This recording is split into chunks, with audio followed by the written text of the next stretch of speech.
Kalau kurang, nggak usah. Kita ngepaskan aja. Ngepaskan. Kalau enggak ini kurang ke sana. Kurang. Kursi yang tinggi enggak? Enggak. Kurang tinggi. Kurang tinggi. Enggak. Ayo. Bentar. Ini. Ya pas. Bismillah. Enggak pas ini. Baik. Enggak pas. Namanya ta'alum ta'alim tadabbur tazkir nafa'ul intifa' ifadah istifadah adalah termasuk min kitabillah wal amal bihima ibtigha maradatihi wa thabi khatimah al-maut afiyah wa ila sayyidina rasulillah sayyidina Muhammad bin sallallahu alaihi wa abihi wa ikhwanihi ila anbiya al-mursalin wa azwajihim wa shaykhina bid-din barakatihim wa asrarihim wa anwarihim wa ulumihim nafa'atihim bid-din wa dunya al-akhirah بكل نية صالحة في خيرات الدنيا والآخرة خاتما الموت عافية لمن ونحمد صلى الله عليه وسلم صلاة ونصلاة حضرة النبي سيدنا محمد صلى الله عليه وسلم أسرار الفاتحة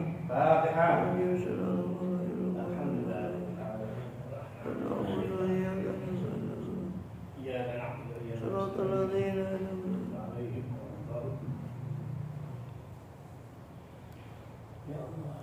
بسم الله الرحمن الرحيم الحمد لله رب العالمين وبه نستعين على أمور الدنيا والدين وصلى الله وسلم على أشرف الأنبياء المرسلين سيدنا نبينا حبيبنا شفيعنا وقرة أعيننا محمد وعلى آله وصحبه أجمعين وعلى جميع التابعين لهم بإحسان إلى يوم الدين وعلينا معهم وبهم برحمتك يا أرحم الراحمين أما بعد قالوا سبحانك لا علم لنا إلا ما علمتنا إنك أنت العليم الحكيم رب اشرح لي صدري ويسر لي أمري واحلل عقدة من لساني يفقه قولي آمين والحمد لله. Alhamdulillah Allah SWT masih berkenan melimpahkan nikmat karunia kepada kita semua, khusus nikmatul iman Islam serta sehat walafiat, sehingga dengan itu kita masih diizinkan oleh Allah SWT untuk melakukan segala aktivitas kegiatan kita bil khusus dalam rangka menunaikan tugas utama kita dalam kehidupan dunia ini beribadah pada Allah SWT. Kemudian kita masih melanjutkan di pembahasan lalu dalam tafsir Quran Karim pada surah Fatir terakhir pada ayat 29 dan 30 dari surah Fatir. Itu firman Allah SWT, innal ladzina yatluna kitaballah wa aqamus shalah wa anfaqu mimma razaqnahum sirran wa alaniyatan yarjuna tijaratan lan tabur. Sesungguhnya orang-orang yang membaca kitab Allah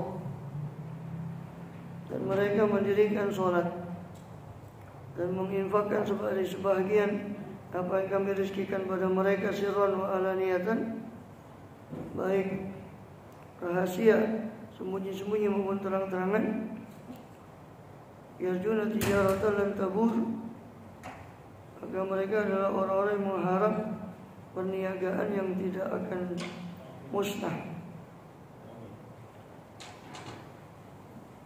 Berarti yang dimaksud tijarah di sini, sebagaimana sudah kita jelaskan panjang lebar, bahwa wa'adallah minats thawab itu apa yang Allah janjikan daripada pahala. Qala al-Farra yarjuna innal ladzina yatlu kitabullah, orang-orang yang membaca kitab Allah itu mereka adalah orang-orang yang mengharap perniagaan dari Allah SWT yang tidak akan lantabur, tidak akan binasa, tidak akan habis daripada perniagaan tersebut. Dan itu disebutkan infak baik secara sembunyi maupun terang-terangan.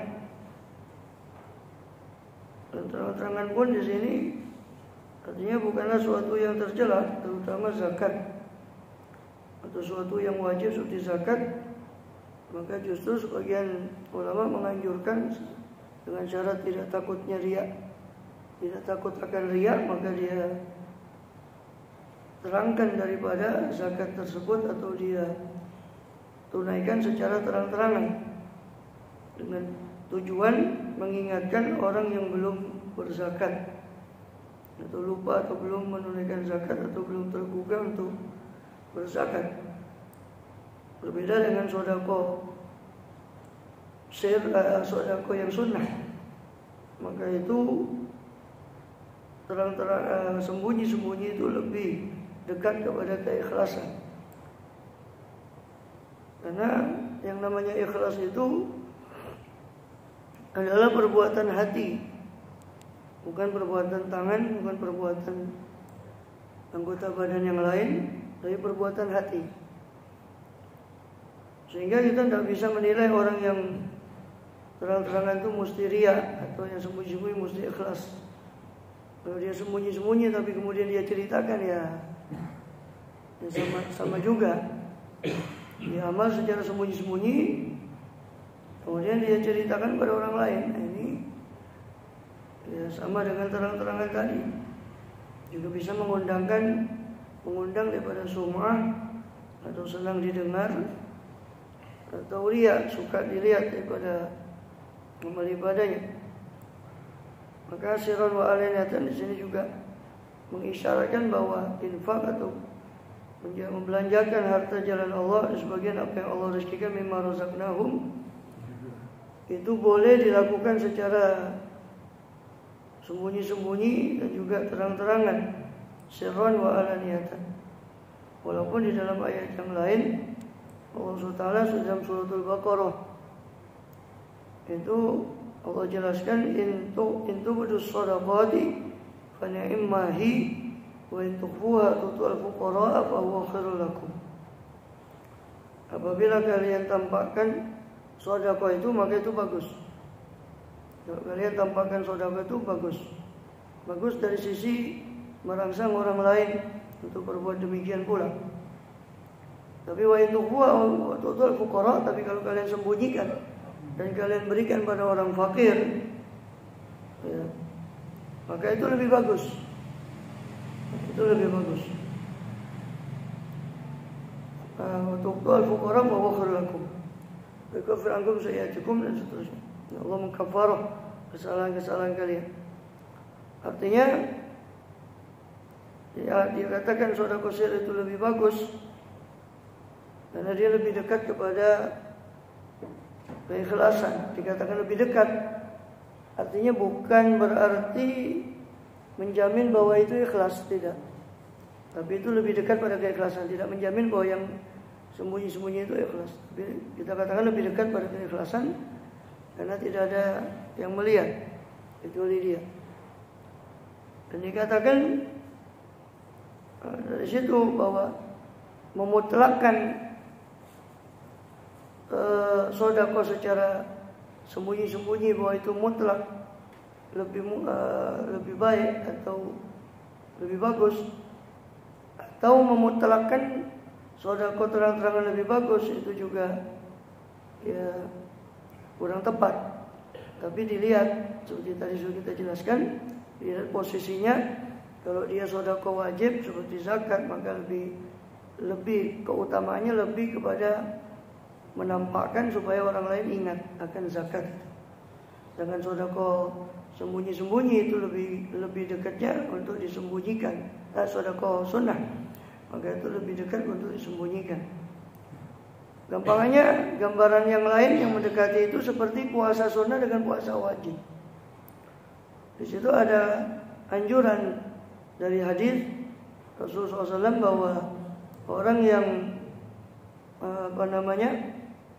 berpuasa, dia ketika diganggu oleh orang lain, la insya'ata mau ahlun wal yaqul inni shaim, disuruh untuk mengatakan saya berpuasa. Dan dari situ para ulama, sebagian ulama membedakan apakah harus mengucapkan saya sedang puasa secara terang-terangan, Maka kata ulama kalau itu puasanya puasa wajib seperti puasa Ramadan, silakan dia ucapkan secara terang-terangan saya sedang puasa. Kenapa? Karena insya Allah jauh dari riya. Sebab namanya Ramadan itu ya semua insya Allah Muslim puasa. Hatta yang tidak puasa pun pura-pura puasa. Karena kalau masih punya malu sawangan ini kok Muslim kok tidak puasa, maka di situ lebih dekat kepada keikhlasan. Hatta dia ucapkan ini shaim, saya sedang puasa, karena itu puasa wajib. Itu insya Allah lebih dekat, lebih jauh daripada riya. Ketimbang kalau itu puasa seandainya itu puasa sunnah. Kalau puasa sunnah dia mengatakan saya puasa lah, itu khawatir. Kalau tersusupi oleh riya tadi, sama dengan antara sedekah wajib dengan sedekah sunnah. Kalau sedekah wajib seperti zakat kan, masa mau pamer zakat kalau itu sudah hakullah. Istilahnya itu kan sudah sebetulnya haknya Allah bukan haknya kita, dan memang sudah harusnya keluar, sudah harusnya memang dikeluarkan. Masa dia mau pamer? Maka kalau sedekah wajib maka lebih utama kalau ditampakkan. Kalau sedekah sunnah itu lebih utama disembunyikan. Sehingga juga masalah zikir juga sama. Zikir atau baca Quran, maka ketika Rasulullah SAW melihat masuk ke Masjid Nabawi, ada Sayyidina Umar, ada Sayyidina Abu Bakar, beberapa sahabat, sebagian zikirnya keras. Atau baca Quran, ya mengeraskan suara, sebagian melirikkan suara. Ditanya, ya Umar, kenapa kau mengeraskan suara? Bilang, saya mengusir ngantuk saya dan mengusir setan, membangunkan orang-orang yang lalai. Bagus kata Rasulullah. Abu Bakar ditanya, kau melirikkan suara? Dan saya supaya lebih kepada kekhusyuan saya untuk munajat pada Allah Ta'ala. Maka dibilang bagus, Rasul tidak menyalahkan dua-duanya. Walaupun ada riwayat memang mengatakan zikir khafi itu lebih utama, ya. Afdhalul zikri ma khafi wa afdhalur rizqi ma yakfi. Dikatakan dalam hadis paling afdalnya zikir itu yang lirih, dan paling afdalnya rezeki itu yang cukup. Ya, rezeki yang paling utama itu rezeki yang cukup, pas-pasan, pas perlu, pas ada. Itu rezeki yang paling utama, yang paling bagus. Kemudian sirran walan, orang yang yatluna kitab Allah, membaca kitab Allah, aqamus shalah, mendirikan salat. Dua-duanya ini sudah kita pernah singgung di panjang lebar di pertemuan lalu. Cuma kemarin mungkin ada yang luput tentang wa anfaqu mimma razaqnahum itu, belum kita singgung lebih luas.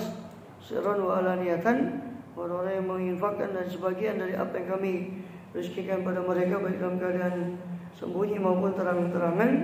Mereka yarjuna tijaratan lan tabur, mereka orang-orang yang mengharap perniagaan yang tidak akan musnah, tidak akan rusak. Itu perniagaan dengan Allah SWT. Yang dimaksud adalah pahala yang Allah persiapkan bagi mereka, yang tidak akan musnah, tidak akan rusak selama-lamanya, kekal selama-lamanya. Liwafiyahum ujurahum. Oleh karena itu Allah mengatakan di ayat berikutnya, di ayat 30 surat Fatir, liwafiyahum ujurahum, supaya Allah menggenapi pahala mereka sebagai balasan dari amal mereka, wa yazidahum min fadlih, dan supaya Allah menambah mereka dari karunia-Nya, dari keutamaannya. Nah, di sini Ibnu Abbas mengatakan maksud Allah menambah ini selain pahala yang Allah berikan. Karena pahala itu sudah Allah sebutkan dengan kalimat liwafiyahum ujurahum, supaya mereka digenapi pahalanya. Berarti wa yazidu min fadli, Allah tambah dari karunia-Nya, berarti itu tambahan dari Allah lain dari pahala yang sudah Allah janjikan. Itu ada tambahan dari Allah SWT. Innahu ghafurun syakur, sungguhnya Allah itu Maha Pengampun atas kesalahan manusia dan atas dosa-dosa mereka. Syakur, Allah itu Maha berterima kasih, yakni menghargai sedikit daripada amal. Apalagi dari umat Muhammad SAW yang dikatakan ummati ummatul marhumah, umat saya adalah umat yang disayangi. Itu Allah menerima mereka sedikit dari amal mereka dan membalas dengan pahala yang berlipat ganda. Itu kekhususan bagi umat Muhammad sallallahu alaihi wasallam.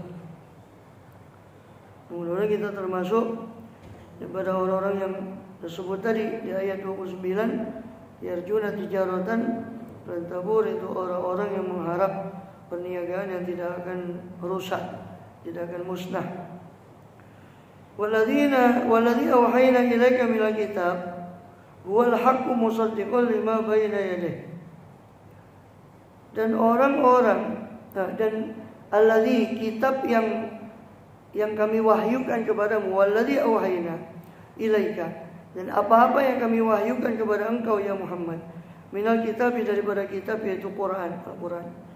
Huwal haqqu, itulah yang benar, ialah adalah kebenaran, musaddiqan lima baina yadayhi, dia membenarkan terhadap apa-apa, mengkonfirmasi terhadap apa-apa yang ada sebelum dia, minal kutub, daripada kitab-kitab lain, daripada kitab terdahulu.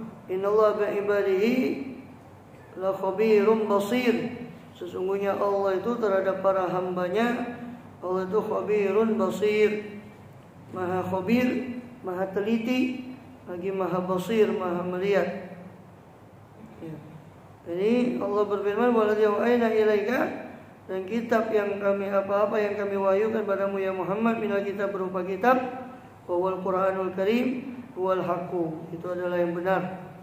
Lima baina musaddiqan ma baina yadayhi, jadi katakan benar karena Quran itu membenarkan terhadap apa yang sebelumnya, daripada kitab-kitab yang sebelumnya, yang mana Quran itu mengkonfirmasi, membenarkan informasi yang datang dari kitab sebelumnya.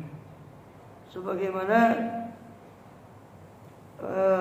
bukti yang ada daripada para ahli kitab yang mengetahui pada isi Al-Quran itu, dan mereka membenarkan bahwa itu ada di kitab-kitab sebelumnya. Bagaimana ahli kitab yang masuk Islam seperti Abdullah bin Salam, mantan daripada rahib Yahudi, ahbar Yahudi yang masuk Islam, dan rombongannya, beberapa Yahudi yang masuk Islam. Dan sampai sekarang pun kita lihat di kitab-kitab mereka yang mereka klaim sebagai Taurat, mereka klaim sebagai Zabur, mereka klaim sebagai Injil.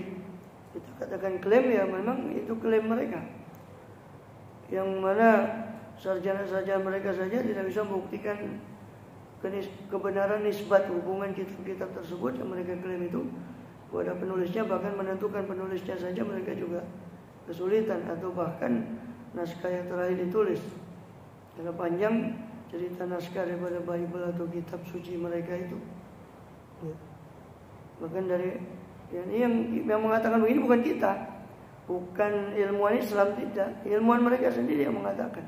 Jadi jangan menuduh, ini kita menjelekkan kitab mereka, tidak. Itu ilmuwan mereka sendiri mengatakan begitu.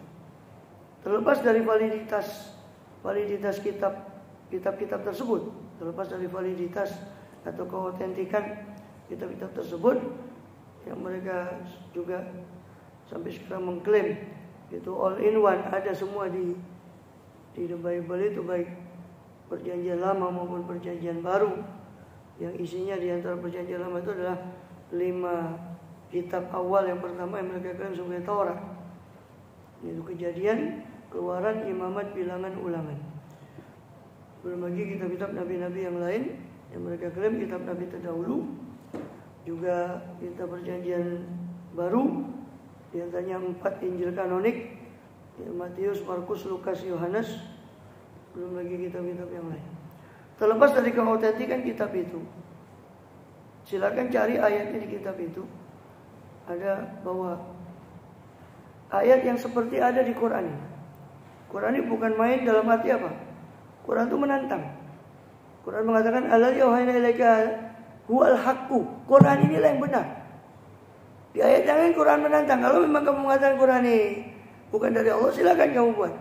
Dan itu tantangan itu tidak ada, silakan cari. Dan tidak yakin pendetanya juga pernah tadarusan sampai hatam kitab sucinya itu, apalagi umatnya saya juga tidak yakin. Pendetanya saja belum tentu juga deres Kalau di Quran kan ada istilah deres Quran. Orang hafid itu selalu deres Quran, paling tidak kalau sudah hafid itu seminggu paling tidak sudah harus hatam supaya tidak lupa. Ya. Saya tidak yakin deres segitu banyaknya apa ya hatam, entah sebulan atau 2 bulan. Silakan cari ayatnya di situ. Ya. Yang menantang seperti Quran ini, Quran ini menantang. Ini kan tantangan, ini kan seolah menantang. Alladzi awhayna ilaika huwal haqq. Ya. Wahyu yang kami wahyukan pada engkau ya Muhammad, itulah yang benar.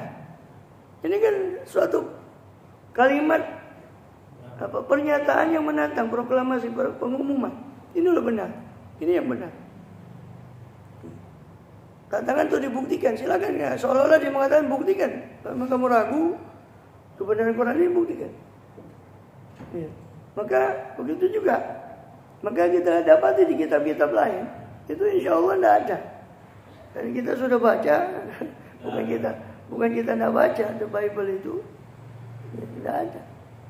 Silakan buktikan. Satu saja ayat yang menantang. Ini loh, kitab ini benar. Atau buktikan gitu. Ya. Kemudian, jadi seperti tantangan Quran yang sudah maklum di surat Al-Isra pada ayat 80.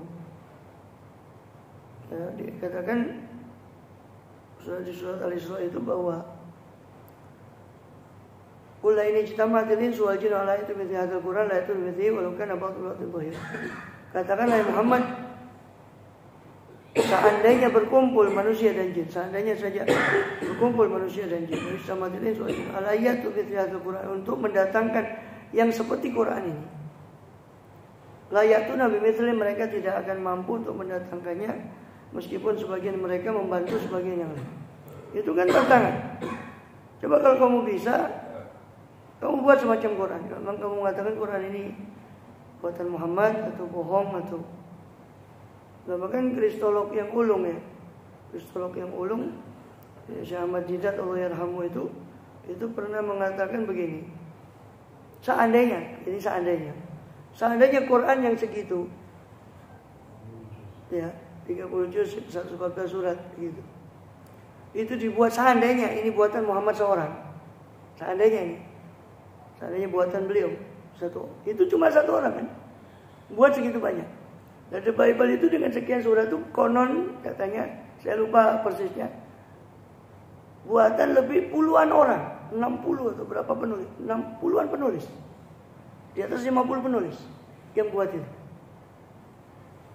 Anggap Quran itu buatan Muhammad.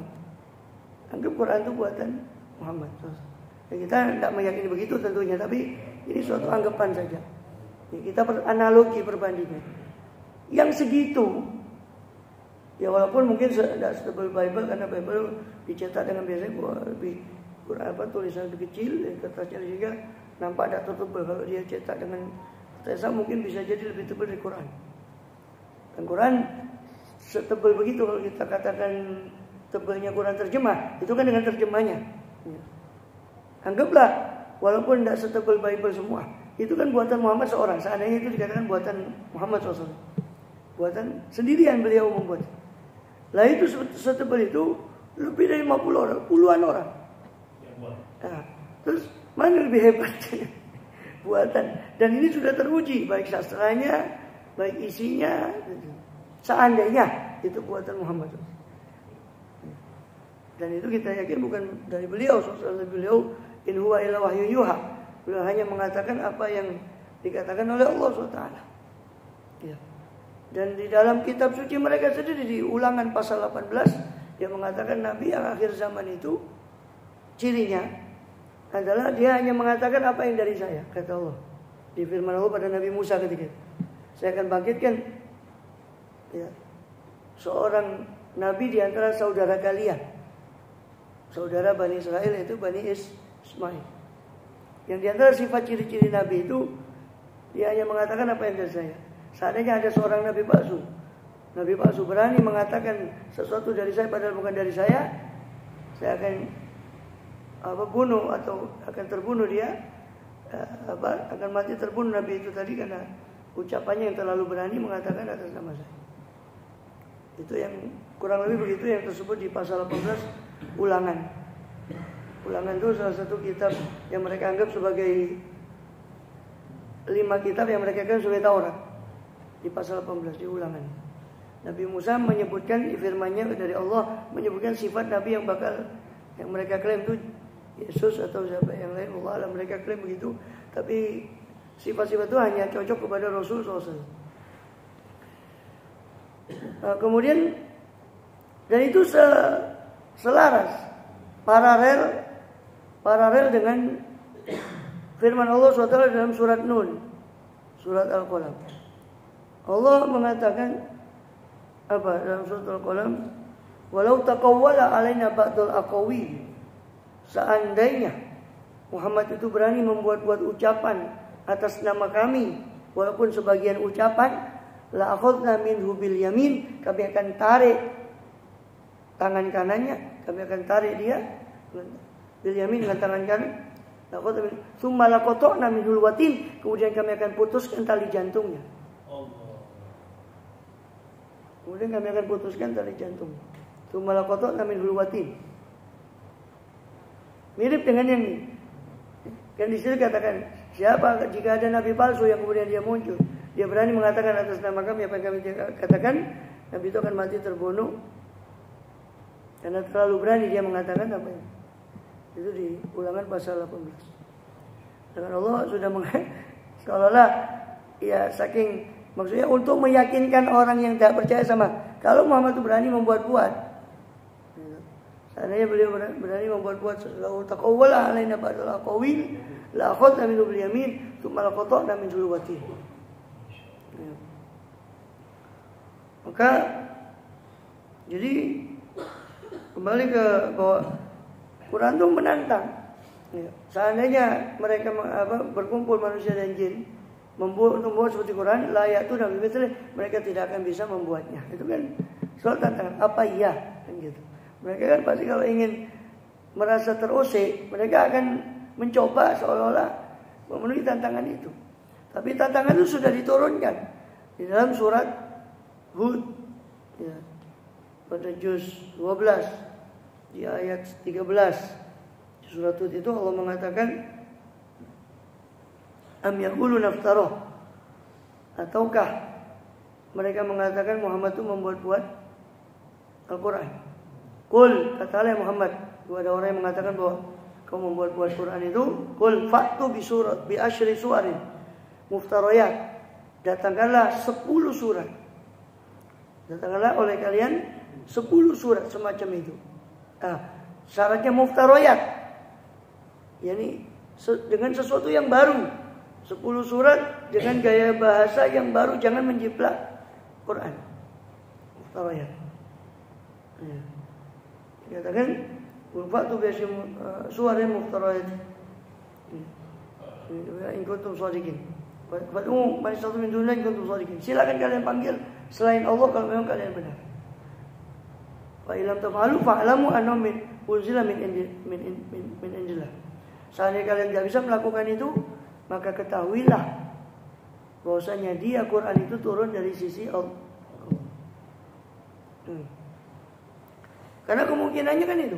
Kemungkinan Quran itu buatan Muhammad, atau memang dari sisi Allah, atau buatan makhluk. Dan kalau buatan makhluk pasti bisa diungguli dengan makhluk yang lain. Karena di atas langit ada langit. Tapi ketika itu logika sederhana, ketika itu tidak terbukti, maka terbukti sebaliknya bahwa Quran itu buatan Allah. Karena Quran sendiri mengklaim bahwa dia turun dari Allah SWT kepada Rasul. Sekarang mereka mengklaim Quran itu buatan Muhammad. Maka ya silakan, seolah-olah Quran mengajak berlogika, silakan kau buktikan. Artinya kalau tidak terbukti itu buatan Muhammad, berarti akan terbukti sebaliknya. Maka jadi itu tantangan Quran diturunkan. Tidak bisa buat seperti Quran, buat 10 surat bi asyri suwarin muftarayat. Silakan kamu buat 10 surat dengan syarat muftaroyat, kalimatnya, gaya bahasanya itu harus betul-betul baru diadakan. Kamu adakan gaya bahasa yang menjiplak. Nah lucunya, ya, saya pernah ada satu video debatnya saya sama Jidat itu. Sudah lama enggak saya cari lagi yang seperti tidak nemu lagi. Itu situ dia ngadakan testimoni, ngadakan pembuktian, ngadakan tes. Ada orang Muslim, dia bukan seorang yang hafal Quran, dia suruh maju. Rupanya di situ dia megang Bible tapi bahasa Arab. Dan uniknya di Bible bahasa Arab itu ada bismillahnya dibuat semacam Quran, persis seperti Quran. Bahkan kosakatanya, kalimatnya itu kalau orang yang ngerti dan hafal ibarat-ibarat Quran, dia pasti tahu bahwa itu jiplak dari ibarat Quran mereka gunakan. Jadi diterjemah ke bahasa Arab, cuma bukan terjemah harfiah dari Bible aslinya, tapi dia gunakan untuk gaya bahasa Quran, dia gunakan untuk menyuarakan bahasa Bible itu dengan bahasa Arab. Dengan harapan bahasa Quran kan sudah dikenal di bahasa Quran ini ke sastranya. Dengan harapan dia bisa menarik orang-orang yang awam untuk pada agama mereka. Jadi orang-orang seperti ini seperti mancing ikan. Sampai sekarang seperti mancing ikan. Jadi nggak berhasil dengan konsep dia kasihkan masalah ekonomi, masalah mancing ikan. Disuruh maju orang awam, bukan orang hafal Quran, suruh baca tanpa dikasih tahu itu teks itu apa. Pokoknya teks Arab, tahunya dia kan Quran ada Bismillah. Coba kamu baca, suruh dibaca Al-Quran di rumah, dibaca. Dari lakukan tes, disuruh nyimpulkan dari beberapa orang yang baca itu. Kamu kira itu tadi Quran bukan? Bilang bukan. Padahal mereka bukan seorang yang hafal Quran. Itu sudah diusahakan oleh Simbu yang buat. Itu diusahakan sudah persis supaya persis dengan gaya bahasa Quran dijiplak, gaya bahasa Quran. Sampai bismillahnya dijiplak. Suratnya seperti Quran. Catch a fish supaya dia bisa mancing ikan. Ya, itu kelakuan mereka sampai sekarang. Diakui atau tidak diakui. Ya. Jadi bukan masalah pelecehan agama dan sebagainya. Ya, memang kenyataannya begitu. Ya itu silakan saja. Silakan saja. Itu cara mereka begitu, menjebak. Jadi artinya bukan itu yang ingin saya bahas. Yang ingin saya bahas, orang awam tadi mengatakan walaupun tidak hafal Quran, dia tahu itu bukan Quran. Hanya sekedar dari dia baca, kok nggak kayak biasanya dia dengar bacaan Quran. Walaupun dia tidak hafal Quran, mereka bukan seorang yang hafal Quran. Atau kalau nggak kurang percaya, karena ini dianggap suatu cerita saja, saya kasih gampang tes yang gampang, yaitu Sahih Bukhari dengan Quran. Kan sudah masyhur, ya, sudah masyhur bahwa Sahih Bukhari itu boleh katakan di atas 90% itu adalah perkataan Rasulullah SAW. Yakin, karena paling sahihnya kitab setelah Quran atau kitab-kitab yang disusun paling sahih adalah Sahih Bukhari yang disusun selain Quran. Quran nggak usah dibahas. Sahih Bukhari itu paling. Berarti kan kita bisa katakan dengan kata lain bahwa itu adalah perkataan Rasulullah 90% boleh katakan. Walaupun 90 lebihnya berapa, 95, 93. Karena kita belum ngitung secara pasti. Boleh kita katakan di atas 90% itu perkataan Rasul SAW. Quran ini kan muncul juga dari lisan beliau. Ya kan, Quran ini kan dibacakan oleh beliau. Sama-sama muncul dari lisan beliau. Sahih Bukhari, hadis itu muncul dari lisan beliau. Quran muncul dari lisan beliau. Coba suruh ngelakukan Sahih Bukhari seperti Quran. Beda. Walaupun suruh ngetes orang yang meskipun tidak hafal Quran, bahkan mungkin tidak hafal Sahih Bukhari, tidak tahu, tidak hafal Quran, tapi dia namanya jelek-jelek kok ya, Muslim itu pasti baca Quran lah. Ya, kita nggak ngambil yang di bawah standar ya, yang KTP-nya atau yang Islam enggak. Tapi kan dia, Yang jelek-jelek kan dia baca Quran. Suruh baca antara Sahih Bukhari dengan Quran, suruh bedakan, pasti beda. Kan aneh, keluar dari lesan yang sama, tapi beda. Itu tes sederhana. Padahal sama-sama keluar dari lesan beliau SAW. Kok bisa kayak bahasanya? Beda ketika beliau berhadis dengan kepada sahabatnya, menyampaikan hadis, sama ketika beliau menyampaikan Quran. Itu kayak bahasanya.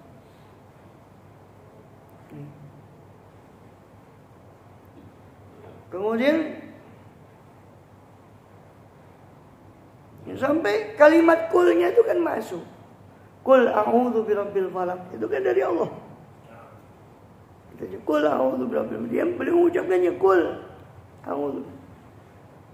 Tidak kemudian kulnya ditinggal terus beliau cuma mengucapkan a'udzu birabbil falaq atau kul kan maknanya ucapkanlah. Ucapkanlah Muhammad. Tapi semua itu beliau sampaikan. Kul, ya sama kulnya juga diucapkan. Kul huwallahu ahad. Bukan wallahu ahadnya toh. Kul huwallahu ahad. Waladhi awhayna ilaika huwal haqqu musaddiqan lima baina yadayhi. Dan yang kami turunkan kepada engkau berupa kitab itu Quran ya Muhammad, dia adalah yang benar. Musaddiqan lima baina yadayhi. Itu. Di antara bukti kebenaran adalah Quran mengkonfirmasi kitab-kitab yang sebelumnya. Terlepas dari keautentikan tadi yang saya bahas tentang Bible mereka, panjang kalau kita bahas sejarah dari mana Bible mereka ditulis dan seterusnya. Lepas dari keautentikan itu, oke lah kita anggap itu all in one. Seperti klaim mereka, ada perjanjian lama, perjanjian baru. 5 kitab awal perjanjian lama itu adalah Kejadian, Keluaran, Ulangan, Bilangan, Imamat. Imamat, Bilangan, Ulangan. 5 kitab yang pertama kalau antum buka perjanjian lama itu ada 5 kitab pertama. Ini mereka klaim sebagai Taurat. Sisanya itu kitab nabi-nabi yang terdahulu nabi. Setelah Ulangan itu yang pertama itu Nabi Allah Yusha bin Nun. Mereka sebut Yosua, di situ kitab Yusha bin Nun dan seterusnya sampai kitab akhir perjanjian lama, kitab Mikha atau Zakaria atau Mikha, satu nabi dari mereka. Selesai kitab perjanjian lama ke perjanjian baru, isi pertamanya adalah 4 Injil kanonik, Matius, Markus, Lukas. Anggaplah itu seperti klaim mereka bahwa itu all in one.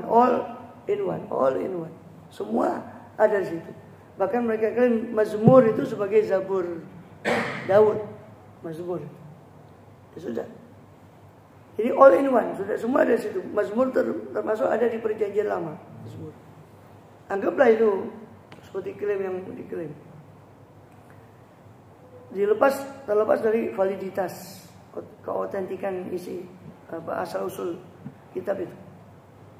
Subhanallah, kalau antum baca beberapa fragmen dari kitab itu ada beberapa yang paralel dengan Quran. Padahal Rasulullah SAW ummi, tidak pandai baca, tidak pandai tulis, dan beliau tidak pernah keluar kota Makkah Madinah. Ya, selain perang ya, kalau di Madinah mungkin ya sering peperangan ke Tabuk, tapi di Mekah beliau tidak pernah keluar kecuali 2 kali. Dan itu direkam oleh sejarah, baik yang nulis sejarah itu baik Muslim maupun non-Muslim yang menulis sejarah tentang Rasulullah SAW. Itu cuma direkam 2 kali perjalanan.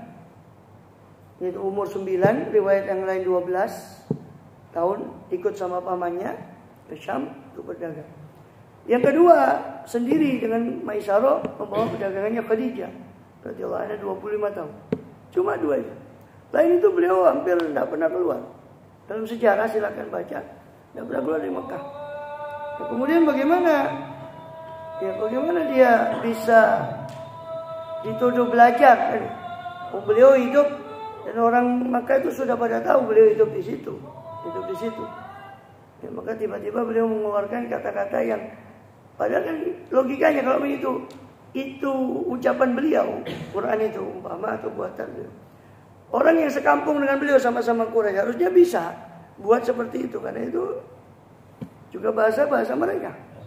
Dan mereka tahu semenjak kecil Rasulullah SAW hidup di mana, mereka tahu masa kecilnya. Ya. Jadi itu terkonfirmasi di situ tentang kisah Nabi Allah, tentang yang disebutkan surah Al-Maidah. Wa katabna fiha anna nafsa bin nafsi wal aina bil aini wal anfa bil anfi wal udhuna bil udhun. Itu ada di kitab imamat mereka. Wa katabna lahu fiha, dan kami telah tetapkan lahum bagi mereka Bani Israil fiha di dalam Taurat. Apa ketetapannya? Bunyinya itu anna nafsa bin nafsi wal aina. Nyawa dibalas nyawa, mata dibalas mata. Wal anfa bil anfi, hidung dibalas hidung. Wasina bisini, gigi dibalas gigi. Wa juruha qisas. Ya. Dan setiap luka ada kisosnya. Setiap luka ada kisos, ada hukuman yang setimpal. Itu ada di kitab mereka, ada di kitab imamat. Imamat itu konsentrasinya lebih kepada hukum-hukum, sampai membahas haid, sampai membahas junub di situ di kitab imamat. Bahasa kita, saya bahasakan dengan bahasa junub. Mereka bilang lelehan dan sebagainya di kitab imamat. Jadi makanya dikatakan bukti Quran itu huwal haqqu adalah karena Quran itu musaddiqan lima bainani. Salah satu bukti Quran itu benar, dia mengkonfirmasi apa informasi yang datang sebelumnya. Nabi Yunus alaihissalam, nabi-nabi yang sebelumnya, yang ahli kitab semua tahu nabi-nabi itu. Kisah Yusuf alaihissalam dalam satu surat penuh Yusuf alaihissalam, yang bahkan detail-detail kisah itu yang disebut di Quran tidak ada pada kitab mereka, tidak ada pada Bible mereka, beberapa detail kisahnya. Ya. Itu, dan Rasul tidak pernah baca itu.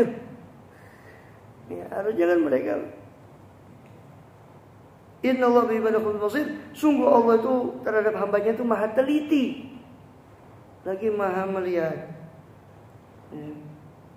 Jadi Allah itu pantas lebih teliti dan melihat siapa yang harus diutamakan atas selainnya. Oleh karena itu Allah mengutamakan para anbiya wal mursalin atas seluruh manusia, dan Allah utamakan Rasulullah sallallahu alaihi wasallam di atas seluruh para anbiya.